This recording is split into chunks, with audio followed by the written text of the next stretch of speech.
আসসালামু আলাইকুম। আমরা আজকে চ্যাপ্টার 5 সি নিয়ে আলোচনা করতেছি। যে আমাদের আজকের সমস্যাটি হচ্ছে যে প্রমাণ করো যে সেটটি মানে আমাদের এখানে একটা সেট দেওয়া আছে, এই ভেক্টরের সেটটি আর কিউব এর একটি ভিত্তি। তাহলে আমাদের এখানে প্রমাণ করতে হবে এই সেটটা আর কিউব এর একটি ভিত্তি। তাহলে এখানে বলা আছে আর কিউব মানে হচ্ছে যে বাস্তব জগতের সকল ত্রিমাত্রিক বিন্দু সেট।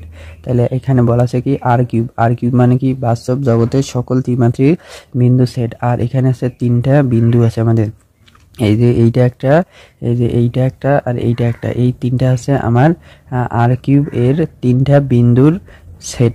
তার মানে এইটা আছে একটা উপাদান, এটা একটা উপাদান, আর এটা একটা উপাদান। তাহলে এখানে তিনটা উপাদানে তিনটা করে আছে। তাহলে আমরা বুঝলাম যে আর কিউব কি। এখন আমাদের বলা আছে যে আর কিউব এর একটি ভিত্তি। তাহলে আমরা পূর্বের ক্লাসে জেনেছি যে ভিত্তি যদি আমরা প্রমাণ করতে যাই তাহলে আমাদেরকে দুইটি বিষয় প্রমাণ করতে হবে। এক নাম্বার হচ্ছে যে এই ভেক্টরের সেটটি একটি আর কিউবের সূচক, এটি আমাদের প্রমাণ করতে হবে। তাহলে আমাদের প্রথমে প্রমাণ করতে হবে যে এই ভেক্টরের সেটটি একটি আর কিউব এর সূচক, এবং এরপরে 2 নম্বরে যে বিষয়টি প্রমাণ করতে হবে যে সেটি আছে যে এই ভেক্টরগুলো যোগাশ্রয়ী অনির্ভরশীল।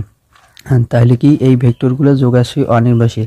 তাহলে আমাদের এই সেটটা যদি আর কিউব এর একটি ভিত্তি হতে যায় তাহলে আমাদের দুইটি বিষয় প্রমাণ করতে হবে। যে এক নম্বর প্রমাণ হচ্ছে যে আমাদের দেখাতে হবে যে এই ভেক্টরের সেটটি আর কিউব এর সূচক, এবং 2 নম্বর আমাদের প্রমাণ করে দেখাতে হবে যে এই ভেক্টরের সেটটি একটি যোগাশ্রয়ী অনির্ভরশীল। তাহলে যোগাশ্রয়ী অনির্ভরশীল এবং আর কিউব এর একটি সূচক যদি হয় তাহলে আমরা বলতে পারবো যে এই ভেক্টরের সেটটি আর কিউব এর একটি ভিত্তি। তাহলে আমরা প্রথমে এই ভেক্টরের সেটটি আর কিউব এর একটি সূচক প্রমাণের জন্য আমরা প্রথমে আমরা ধরি কি নেব, x ইন্টু x এর সাথে গুণ দেব আমরা 1 1 0।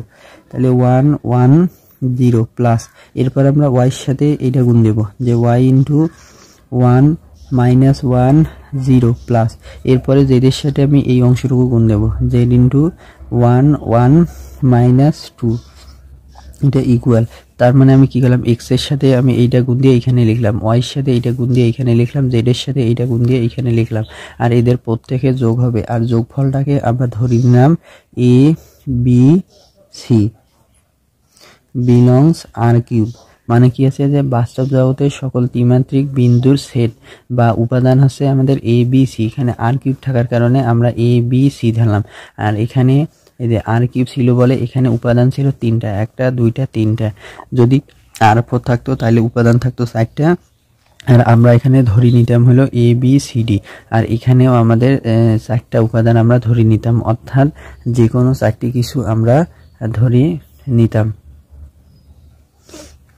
এখন আমরা যে কাজটি করব সেটি আছে যে আমরা x দিয়ে এই অংশ গুণ দেব, y দিয়ে এই অংশ গুণ দেব, আর z দিয়ে আমি এই অংশটুকু গুণ দেব। তাহলে x দিয়ে 1 কে গুণ দিলে হয় x দিয়ে 1 কে গুণ দিলে হয় x দিয়ে 0 গুণ দিলে হয় 0, প্লাস y দিয়ে 1 কে গুণ দিলে হয় y দিয়ে -1 কে গুণ দিলে হয় -y দিয়ে 0 গুণ করলে হয় 0, প্লাস এবার z দিয়ে 1 কে গুণ দিলে হয় z দিয়ে 1 কে গুণ দিলে হয় z, আর z দিয়ে -2 কে গুণ দিলে হয় -2z equal a b c। বা এখন আমরা কি করব, এখন আমরা প্রত্যেকটারে প্রথম উপাদানগুলোকে যোগ আকারে লিখব। অর্থাৎ এই x এর সাথে y যোগ করব, তার সাথে z যোগ করব, অর্থাৎ x plus y plus z, কমা এরপরে এই x এর সাথে -y z যোগ করব। তাহলে x minus y plus z, কমা এরপরে 0 0 0 সাথে 0 -2z যদি যোগ করি 0 plus 0 -2z equal a b c। তাহলে আমরা এখানে কি করলাম, প্রত্যেকটারে প্রথম উপাদানগুলো এক পাশে নিয়ে যোগ করলাম, দ্বিতীয় উপাদানগুলোকে এক পাশে যোগ করলাম, তৃতীয় উপাদানগুলোকে এক পাশে নিয়ে যোগ করলাম। এখন আমাদের এই অংশটুকু আর এই অংশটুকু সমান। তাহলে আমরা এটিকে নিয়ে এখন একটা সেট গঠন করব। সেটটি আছে x plus y plus z equal 1। তাহলে এই প্রত্যেকটা এই অংশটুকু সমান হবে এই যে a, এরপর আমাদের এই অংশটুকু সমান হবে b, আর এই অংশটুকু সমান হবে c। তাহলে আমরা লিখলাম x + y + z = a, পরে আমাদের আছে এই অংশটুকু সমান হবে b, অর্থাৎ x - y + z = b। এরপরে আমাদের কি হবে যে এই অংশটুকু সমান হবে c, তাহলে আমরা কি লিখলাম -2z = c। তাহলে আমরা এই অংশটুকু থেকে একটা সমীকরণ জোট গঠন করলাম। এখন আমাদের সমীকরণ জোট গঠন করার পরে আমাদের পরবর্তী কাজ হচ্ছে যে আমাদের এই সমীকরণ জোটটাকে ইসালন আকারে প্রকাশ করতে হবে। ইসালন আকারে প্রকাশ করানোর পরে সেখান থেকে আমাদের x y z এর মান বের করব। এখন আমরা যদি এই সমীকরণ জোটটাকে ইসালন আকারে প্রকাশ করতে যাই তাহলে আমাদের এইটাকে 0 বানাইতে হবে। তাহলে আমরা একটু মনে করি, এইটা যদি প্রথম সমীকরণ, এইটা দ্বিতীয়, আর এইটা আছে আমার তৃতীয় সমীকরণ। তাহলে আমরা যদি এই এক্সটাকে 0 বানাইতে যাই তাহলে আমি দ্বিতীয় সমীকরণ বিয়োগ প্রথম সমীকরণ করব এবং রাখবো হলো কি দ্বিতীয় সমীকরণে। তাহলে আমি এখন সেটি লিখি যে L2 prime equal L2 - L1। আর আমাদের এই যে প্রথম সমীকরণ যেটা আছে সেটা লিখলাম x + y + z = a।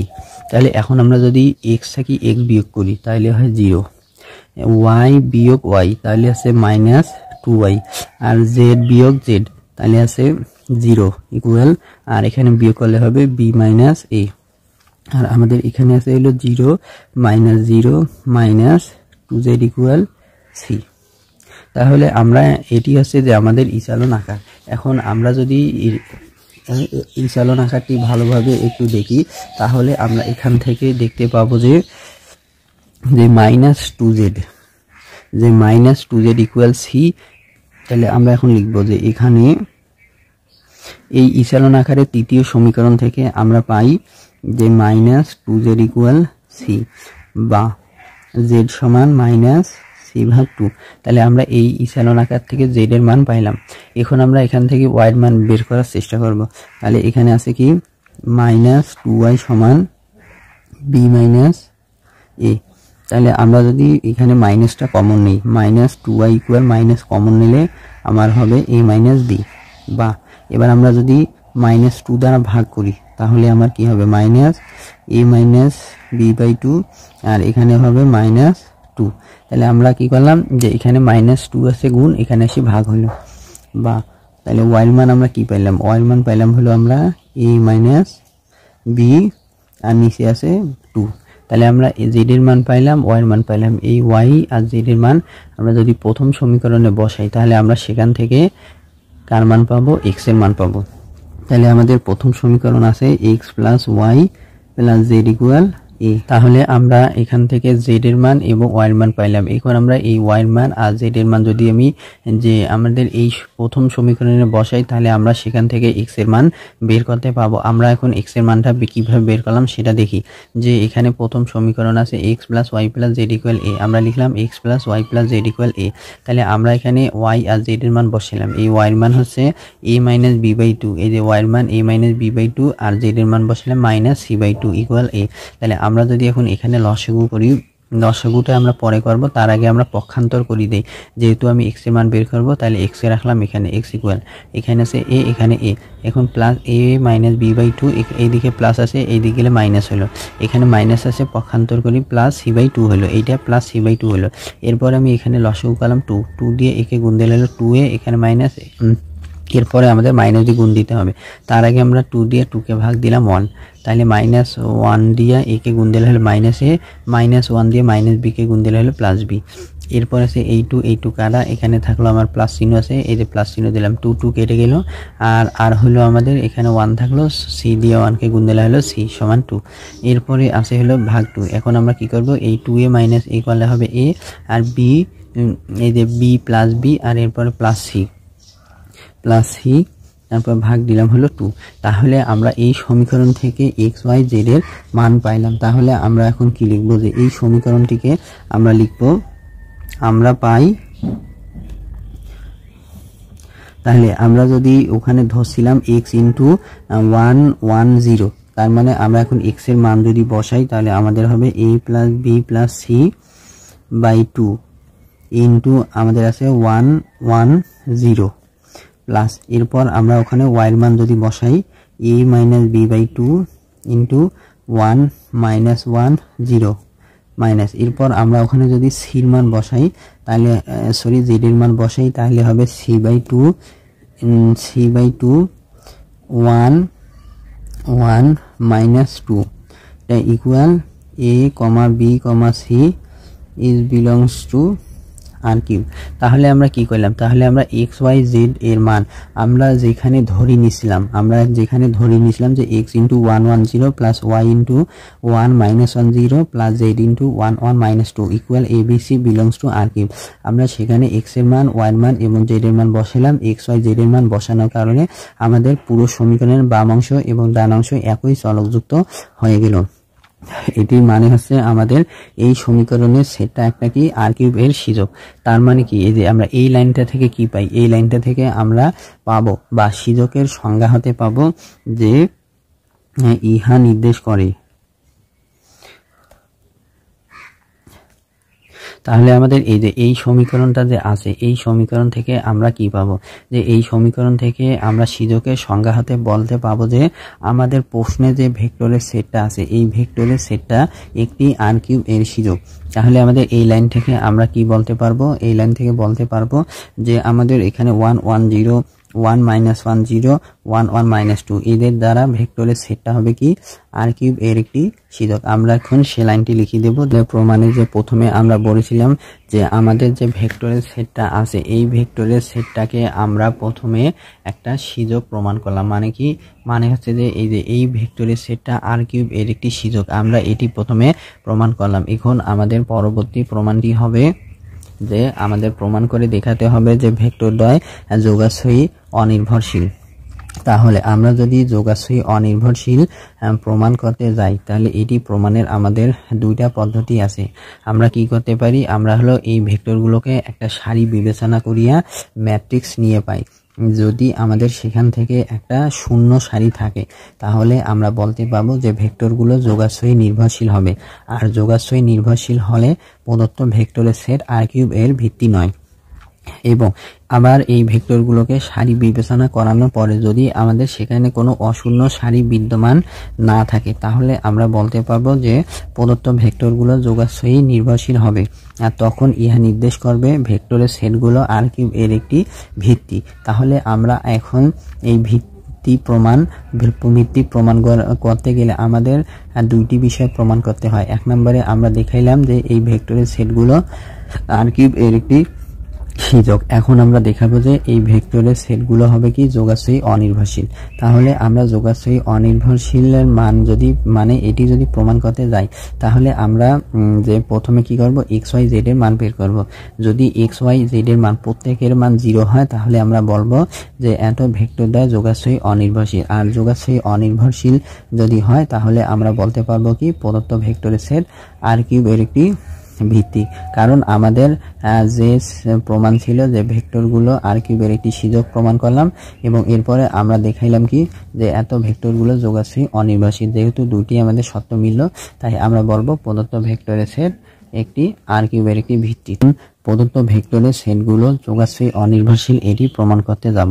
তাহলে এটি প্রমাণ করতে গেলে আমরা ধরবো যে ধরি আবার x into 1 1 0 plus y into 1 minus 1 0 plus z into 1 1 minus 2 equal. তার মানে আমরা x ইন্টু প্রথম ভেক্টর প্লাস y ইন্টু দ্বিতীয় ভেক্টর প্লাস z ইন্টু দ্বিতীয় ভেক্টর এই তিনটার গুণফলের যোগফলকে আমরা ধরে নিলাম 0 0 0, একটা আছে শূন্য সেট।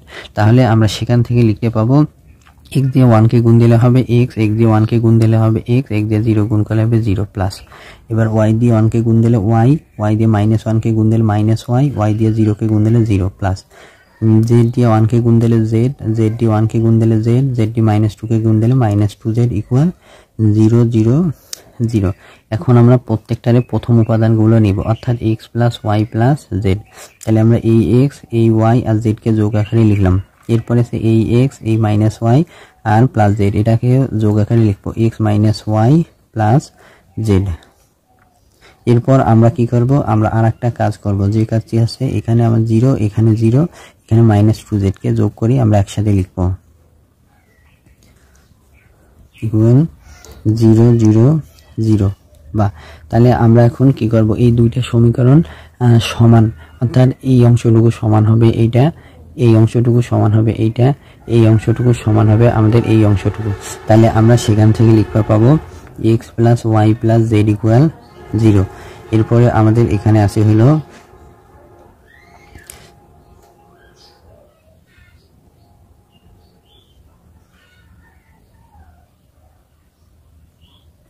এখানে আছে হলো x - y + z = 0 আর আমাদের এখানে আছে -2z = 0। তাহলে এটিকে আমরা এখন সমীকরণ আকারে লিখলাম।